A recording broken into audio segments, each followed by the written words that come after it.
You know how some days start bad and just keep getting worse? Well, Zara Okafor was having one of those centuries. First, her navigation system decided to take a permanent coffee break somewhere near the Horsehead Nebula. Then her cargo hold developed what could generously be called a ventilation problem, but was more accurately described as a hole you could fly a shuttle through.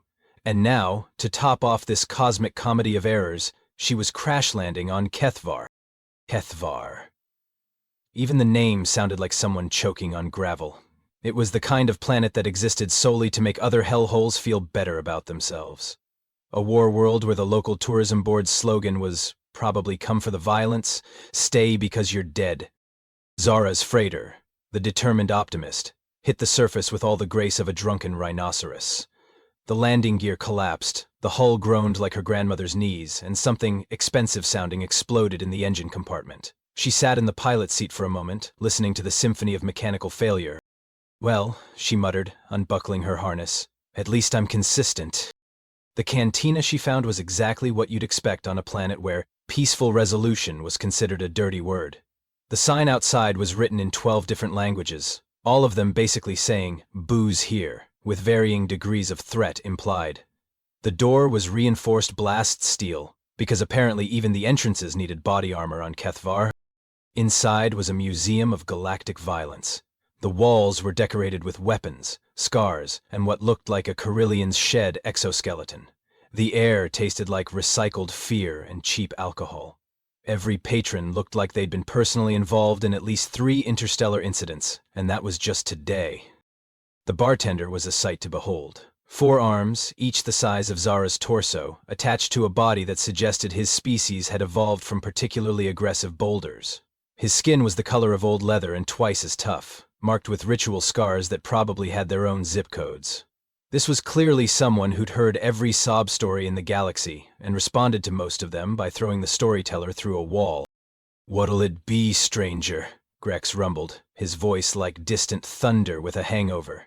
3 of his arms were cleaning glasses while the 4th was doing something unspeakable to what might have been a bottle opener. "Something strong," Zara said, settling onto a bar stool that had seen better decades. "And maybe some information about getting off this charming rock." "Information costs extra," Grex replied, sliding a glass of something that glowed faintly purple across the bar. "Especially for humans." The word humans hung in the air like a particularly awkward silence. Conversations stopped mid-sentence. Glasses froze halfway to mouths. Even the ambient music seemed to develop a nervous stutter. Zara looked around at the sudden attention and realized she might have made a tactical error. The Academy's central hub buzzed with the usual pre-dinner chaos. Cadets from 17 different species clustered around holographic displays, comparing scores and making increasingly ridiculous boasts about their capabilities. Marcus grabbed a Nutrapoc from the dispenser and found his usual spot in social Siberia, a corner table where the lighting was just dim enough to hide his latest collection of bruises. "Thompson!" The voice belonged to Cadet Zix, an insectoid whose compound eyes reflected every photon in the room. "Heard you set a new record today. Congratulations on being the first cadet to actually move backwards during a sprint." "Thanks, Zix. Your encouragement means everything to me." Marcus tore open his meal with perhaps more violence than necessary. "Really, I'm touched." Zix's mandibles twitched in what passed for a grin among his species. The bug was actually decent company when he wasn't trying to impress the popular crowd, but Academy social dynamics demanded a certain amount of casual cruelty toward the bottom feeders. Across the hub, Nora Prime held court at the center table. The cybernetically enhanced humanoid had replaced most of her original biology with military-grade hardware. Her reflexes tested faster than the scanning equipment could measure, and her tactical processors could calculate optimal movement patterns in real time. She was also, according to Marcus's completely unbiased opinion, insufferably smug about it. "The final assessment will separate the elite from the adequate," Nora announced to her audience of sycophants. "I anticipate a significant reduction in class size." Commander Veltar materialized beside Marcus's table with that unnerving silence that made reptilians such effective predators. "Thompson." "A word." Marcus followed the commander to a quieter section of the hub, past displays showcasing the Academy's most distinguished graduates. Heroes who had saved star systems, defeated armadas, and negotiated peace between warring civilizations. Marcus tried not to think about how his own legacy would probably involve setting new records for spectacular failure. The final assessment has been scheduled, Veltar said without preamble. 1 week from today. Those who pass will graduate to active duty. Those who fail, he let the sentence hang like a plasma sword over Marcus's head. Let me guess, janitorial services. If you are fortunate. Veltar's slitted eyes studied Marcus with something that might have been curiosity. Your species intrigues me, Thompson. Humans show remarkable persistence despite obvious limitations. It will be fascinating to observe how long that persistence sustains you when truly tested. Great. Even his pity came with a side of condescension. Did she just say human? Whispered Avorthan in the corner, his tentacles curling with what Zara hoped was anxiety and not hunger. Impossible, hissed someone else. Humans are myths, stories to scare younglings. Zara took a sip of her drink and immediately regretted every life choice that had led to this moment. The liquid tasted like liquid regret, with hints of industrial solvent. Look, I just need passage off-world. I've got credits. Credits? Grex's four eyes widened simultaneously. Human, your kind doesn't need credits. Your kind takes what it wants and leaves smoking craters where civilizations used to be.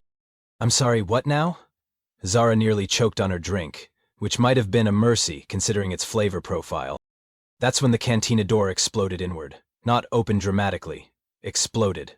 Through the smoke and debris stepped Commander Vex, a Zephyrian whose military bearing was undermined only by the fact that he was visibly trembling. Zephyrians were tall, blue, and traditionally had the emotional range of particularly uptight accountants. Seeing one shake like a leaf in a hurricane was deeply unsettling. Nobody move! Vex shouted, his plasma rifle aimed vaguely in Zura's direction. We have a code black situation. Human infiltrator detected. Infiltrator? Zara laughed, which was apparently the wrong response based on how everyone dove for cover. Buddy, I crashed here. If this was infiltration, it was the worst infiltration in galactic history. Exactly what a human would say, Vex declared triumphantly. Tactical deception, classic human warfare. Zara stared at him. She'd met some paranoid military types in her day, but this guy was operating on a level that defied conventional psychology. What exactly do you think humans do?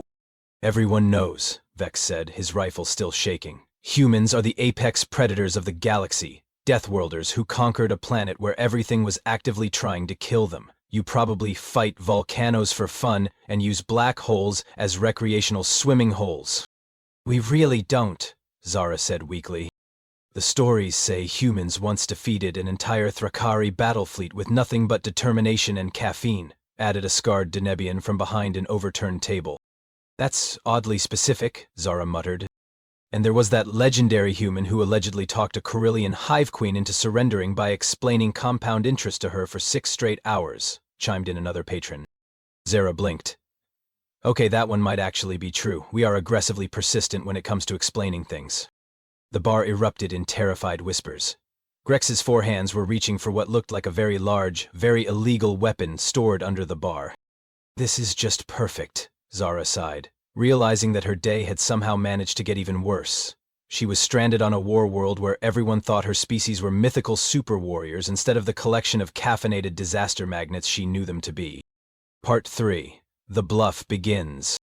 Then something clicked in Zara's brain. It was the same click that had gotten her into and out of trouble in equal measure throughout her life. The click that said, "Hey, you know what would be really stupid right now? Let's do that." You're right to be afraid, she said, standing up slowly and doing her best to look menacing. This was challenging, considering she was barely 5.5 feet tall and her most threatening feature was probably her collection of overdue parking tickets. The entire cantina held its breath. I am indeed human, Zara continued, trying to channel every action hero she'd ever seen. And I'm here on a reconnaissance mission. Commander Vex's rifle wavered. Reconnaissance for what? Zero's mind raced. What would sound appropriately terrifying to a bunch of war-world mercenaries? To assess your combat effectiveness for potential recruitment. A small, wiry creature that looked like someone had crossed a ferret with a filing cabinet suddenly materialized at her elbow. This had to be Pip, based on the way he was vibrating with nervous energy and clutching a datapad like his life depended on it. Recruitment? Pip squeaked, his voice climbing several octaves. Human recruitment? I should document this, for historical purposes. What are your recruitment criteria? Do you prefer experience with heavy weapons? Hand-to-hand combat proficiency? The ability to survive in vacuum. For extended periods? All of the above, Zara said gravely, wondering how she'd gotten herself into this. Plus strategic caffeine deployment. Strategic caffeine, Grex rumbled from behind the bar. Oh yes, Zara nodded sagely. A core component of human warfare. You wouldn't believe the tactical advantages of properly administered stimulants. We once held a siege for 47 days straight because someone brought a really good espresso machine. This was actually sort of true, if you counted her college finals week. But she wasn't about to mention that. Pip was scribbling frantically. Caffeine deployment, siege endurance, espresso logistics, fascinating. What about the legendary human berserker rage? Berserker rage? Zara had to think fast. Oh, you mean when we haven't had coffee yet in the morning? Yeah, that's definitely something you want to avoid triggering. The crowd murmured in terrified appreciation. Someone in the back whispered, "No wonder they're so dangerous." And the stories about humans befriending anything that moves? Asked a cetacean mercenary, his whale-like bulk squeezed into what had probably been 3 separate chairs. Psychological warfare, Zara replied without missing a beat. We make you trust us. Then we introduce you to our mothers. The emotional manipulation is devastating. Commander Vex had gone from blue to a pale green. How do we know you won't call in an invasion fleet? Zara pretended to consider this, while internally screaming at herself to stop talking before she made things worse. That depends entirely on how cooperative everyone is, she said finally, and whether anyone has decent coffee on this rock. The silence that followed was so complete you could have heard a pin drop, if pins made any noise in space, which they didn't, but the metaphor still applied. What happened next was like watching a particularly disastrous game of galactic telephone. Within minutes, word had spread beyond the cantina and into the streets of Kethvar's capital. Pip, bless his nervous little heart, had somehow managed to transmit his research notes to every information network on the planet while simultaneously hyperventilating into a paper bag. Breaking news, squawked a voice from the cantina's comm system. Human death dealer confirmed planetside. Repeat, this is not a drill. Human operative conducting reconnaissance for possible invasion fleet. Death dealer? Zara muttered. That's a bit dramatic, don't you think? The news feeds are going insane, Pip reported, his fur standing on end as data streamed across his pad. The Planetary Defense Council is calling an emergency session. 3 separate mercenary companies have already evacuated off-world. The Carillion ambassador just canceled his trade summit and fled the system. Commander Vex was pacing back and forth, which was impressive considering the cantina's limited floor space and his tendency to knock over furniture with his frantic gesturing. This is a Category 5 situation, maybe Category 6. I don't think we have a Category 6, but if we did, this would be it. You're all being ridiculous, Zara said, though she had to admit she was enjoying the attention. I'm just one person. Just one person? Grex laughed, a sound like rocks having an argument. Lady, according to the stories, one human once convinced an entire Denebian war council to surrender by making them feel guilty about their life choices. It does sound like us, Zara admitted. Vex suddenly stopped pacing, his eyes lighting up with the kind of dangerous inspiration that preceded really poor decision-making. I need to contact the Galactic Defense Corps immediately. This could be my moment, my chance to prove that the Outer Rim Security Division isn't just a dumping ground for incompetent officers. Wait, what are you going to tell them? Zara asked, though she suspected she already knew. That I've discovered evidence of human expansion into contested territory. That an invasion is imminent. That I, Commander Vex, am the only thing standing between civilization and total human domination. His chest puffed out with what he probably thought was heroic pride but looked more like gas. It seems like an overreaction, Zara said weakly. But Vex was already on his communicator, practically vibrating with excitement. Priority Alpha transmission to GCC Command. This is Commander Vex, Outer Rim Security, Kethvar Station. I'm reporting confirmed human military presence in Sector 7. Request immediate fleet support for potential invasion scenario. The response was immediate and predictably bureaucratic. Commander Vex, please clarify. Human presence. Are you certain? Our records indicate humans are classified as Class 7 mythological entities. Negative, Command. I have visual confirmation of human operative conducting tactical assessment. Repeat. Humans are real, they are here, and they have weaponized caffeine. There was a long pause. Then, did you just say weaponized caffeine? Affirmative. Request full battle fleet deployment immediately. Zara buried her face in her hands. This was spiraling out of control faster than her ship's descent trajectory. That's when the cantina door opened again, and everything got significantly worse. The newcomer was clearly old-school military, the kind who'd earned his scars the hard way and had the 1,000-yard stare to prove it. He was built like a walking tank, with cybernetic implants that suggested he'd left various original parts scattered across multiple battlefields. "Crix," Grex nodded respectfully. "Didn't expect to see you planet-side." Crix surveyed the scene with the kind of professional assessment that made Zara's stomach drop. His gaze settled on her, and she saw something she hadn't seen in any of the other aliens' eyes: recognition. "So," Crix said slowly, his voice like gravel in a blender, "you're the human causing all this panic." "Guilty as charged," Zara said, trying to maintain her confident facade. Crix walked closer, studying her with the intensity of someone solving a particularly complex puzzle. "Funny thing about humans," he said conversationally. "I actually fought alongside a few during the Centauri conflicts." The bottom dropped out of Zara's world. "Did you now?" "Oh yes. Brave as hell, stubborn as Thrakari mules, and absolutely terrible at following orders. But mythical super warriors?" Crix chuckled, a sound like distant artillery. "Lady, humans are many things, but legendary death dealers ain't one of them. You're just really, really good at not dying when you probably should." Commander Vex looked confused. "What are you saying?" Crix grinned, revealing teeth that had seen better decades. "I'm saying our friend here has been telling you some very creative stories about her people. Humans aren't apex predators. They're just aggressively mediocre at everything except refusing to quit." The cantina went deadly quiet. Zara could practically feel the mood shifting from terror to embarrassment, to the kind of anger that usually preceded someone getting thrown out an airlock. "Aggressively mediocre?" Pip squeaked, his datapad trembling in his tiny hands. "But the siege tactics, the caffeine deployment, the psychological warfare involving maternal figures." Crix's laugh could have stripped paint. "Kid, that's just called being tired, needing coffee, and having family drama. Every species in the galaxy deals with that stuff." Commander Vex's blue complexion was rapidly approaching purple. "Are you telling me that I just called in a full fleet alert because this human likes coffee?" "Well," Zara said, trying to salvage something from the wreckage of her deception, "I do really, really like coffee." The Vorthan in the corner unfurled his tentacles with an expression that somehow managed to convey both betrayal and murderous intent. "You made us think you were some kind of galactic apex predator." "To be fair," Zara replied, "you all made that assumption. I just didn't correct it very hard." "She told us humans had berserker rage," shouted the cetacean mercenary. "I said we were cranky before coffee," Zara protested. "That's completely different." Rex's forearms were now all reaching for weapons simultaneously. "Lady, you just made every warrior in this cantina look like a bunch of scared younglings. Do you have any idea how that's going to affect our reputation?"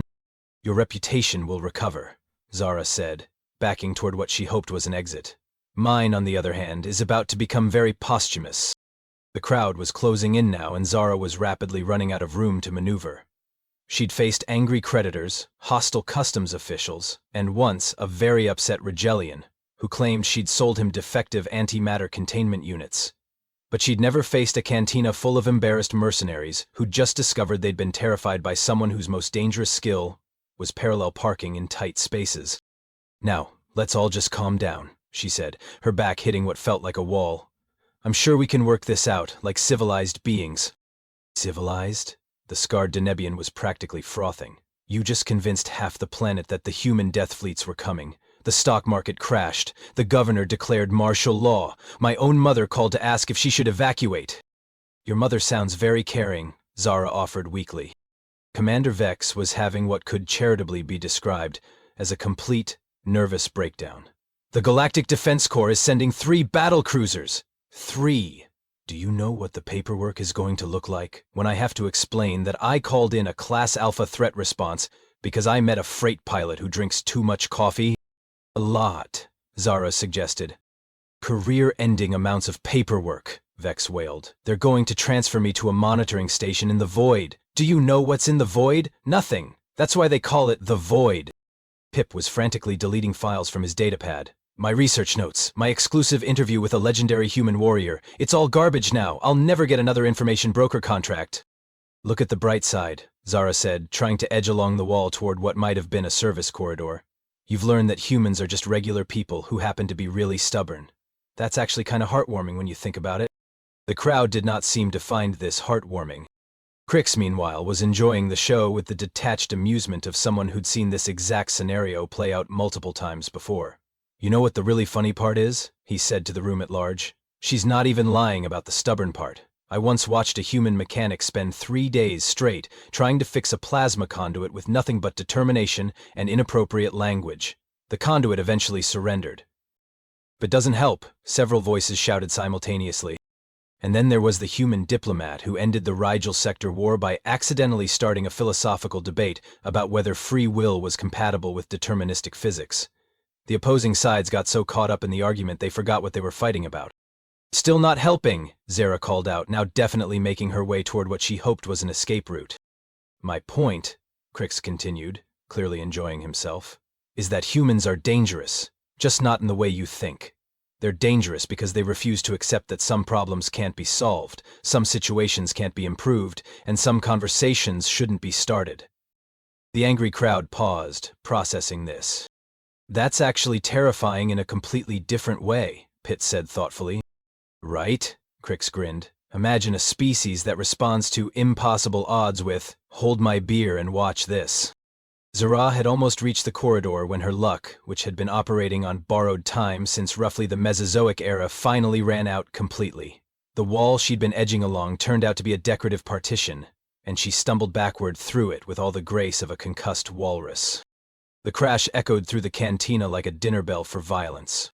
"Hear her!" someone shouted, and suddenly Zara found herself facing the universal problem of being outnumbered by people who had legitimate grievances and access to military-grade weaponry. That's when her emergency beacon, which had been stubbornly silent since her crash, suddenly decided to work. The beacon's shrill wail cut through the cantina like a plasma cutter through butter. Every head turned toward the source of the sound, and for a moment, the impending violence paused in confusion. "What is that noise?" Commander Vex demanded, his voice cracking with stress. "Emergency beacon," Zara said, patting her belt with the kind of relief usually reserved for finding water in a desert. "Standard human distress signal." The color drained from every face in the cantina. Even Crix looked concerned, which was saying something for a man who'd probably stared down black holes for fun. "Distress signal," Pitt whispered, "but that means—" "Incoming transmission," announced the cantina's comm system, in the cheerfully oblivious tone of automated systems everywhere. "Multiple vessels approaching Kethvar orbit. Transponder codes identify fleet as Terra Freight Consortium, Heavy Cargo Division." Commander Vex went from purple to a shade of blue that didn't exist in nature. "Fleet? Did it just say fleet?" The comm system continued its helpful commentary. "Vessel manifest indicates 12 heavy freighters, 4 escort cruisers, 2 mobile repair platforms, 1 communications array ship, and, 1 vessel classified as Aunt Martha's Kitchen Mobile Food Service." Grex's 4 arms had stopped reaching for weapons, and were now reaching for what Zara suspected was very strong alcohol. "Aunt Martha's Kitchen?" "Family business," Zara explained, still sprawled among the wreckage of the decorative partition. "We do freight hauling and catering. It's a surprisingly profitable combination." The cantina's main view screen flickered to life, showing the approaching ships. They were exactly what Zara had said. A collection of battered but functional cargo haulers that looked like they'd been assembled from spare parts and held together with determination and duct tape. The kind of ships that had seen better decades but kept flying anyway because they were too stubborn to quit. "Those are the most pathetic-looking warships I've ever seen," someone muttered. "They're not warships," Zara said, finally managing to untangle herself from the partition debris. "They're delivery trucks." "Incoming hail," the comm system announced. A moment later, the screen filled with the weathered face of a middle-aged human woman whose expression suggested she'd raised several children and wasn't impressed by anything the galaxy could throw at her. "Zara Okafor," the woman said in a tone that could have frozen plasma. "Do you have any idea how worried we've been? Your delivery was supposed to be completed 3 days ago." "Hi, Mom," Zara said weakly.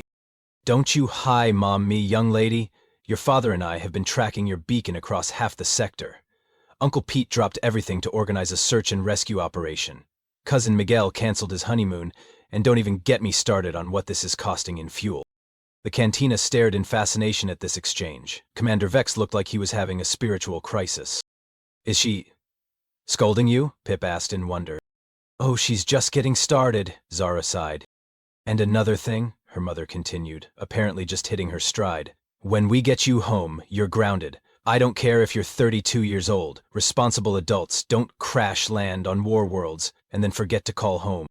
The beacon was broken, Zara protested. The beacon was fine. You just didn't turn it on properly. I swear, for someone who can navigate hyperspace, you have absolutely no common sense when it comes to basic safety equipment. Crix was openly laughing now. This is the most human thing I've ever witnessed, he said to the room. She conquers a planet through sheer audacity, and then gets lectured by her mother for not calling home. I didn't conquer anything, Zara said. Honey, her mother's voice came from the screen. Are those people giving you trouble? Because your Uncle Pete brought the militia, and they're in a very bad mood after flying all this way.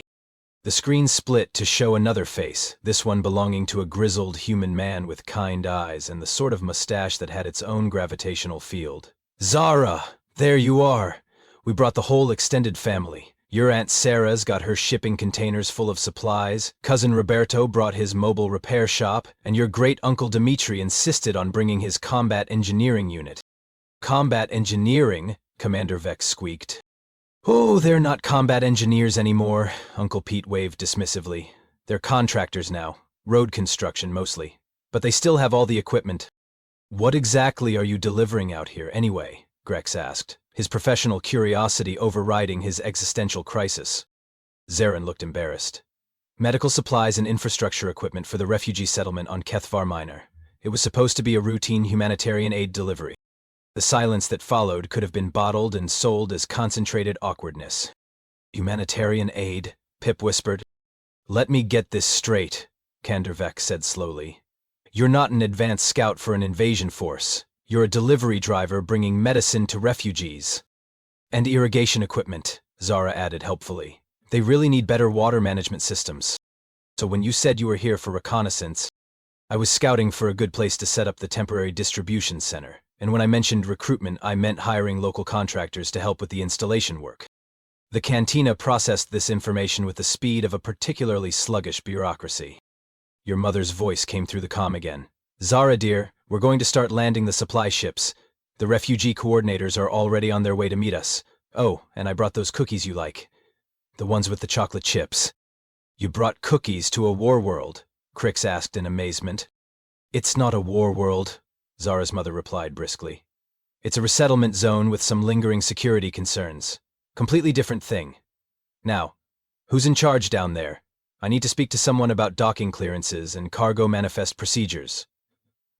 Commander Vex, looking like a man who'd just watched his entire worldview collapse and rebuild itself in the span of 10 minutes, stepped forward. That would be me, ma'am. Commander Vex, Outer Rim Security. Excellent. Commander, we're going to need secure storage for about 200 tons of medical supplies, temporary housing for our technical staff, and someone who can point us toward the nearest decent restaurant.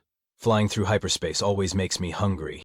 We can arrange that, ma'am. Wonderful. Oh, and Commander, thank you for keeping my daughter safe. I know she can be a handful. Mom, Zara protested. It was my pleasure, ma'am, Vex said, sounding dazed. As the comm channel closed, the cantina remained silent for a long moment. Finally, Grex spoke. So, he said thoughtfully, humans really are terrifying, just not in any way that makes sense. How do you figure? Zara asked. Lady, you just accidentally conquered a planet because you were trying to deliver medical supplies to refugees. Your entire species apparently responds to one person being in trouble by mobilizing the extended family and half the neighborhood. That's not normal. He paused, searching for words. That's aggressively helpful. And somehow, Creeks added, still grinning, that's more frightening than if you actually had been an invasion force. Pip looked up from his datapad, where he was frantically taking notes. This is going to make an amazing story. The day humanity invaded Kethvar with humanitarian aid and home cooking? Don't forget the cookies, Zara said, finally allowing herself to smile. Mom's cookies are legendary. Outside, the first of the human ships was touching down, and Zara could see the organized chaos that always accompanied her family's operations beginning to unfold. Her mother would have the entire delivery operation running smoothly within hours. Uncle Pete would have made friends with half the local population, and somehow, everyone would end up better fed and better organized than they'd been before. It was, she reflected, a very human way to accidentally conquer a planet. So, she said to the still stunned cantina, anyone know where I can get a decent cup of coffee around here? All this excitement has made me thirsty. The silence that followed was filled with the sound of an entire war world trying to figure out what the hell had just happened to it. And in the distance, Aunt Tartha's kitchen was already setting up for what would undoubtedly become the best meal Kethvar had seen in decades.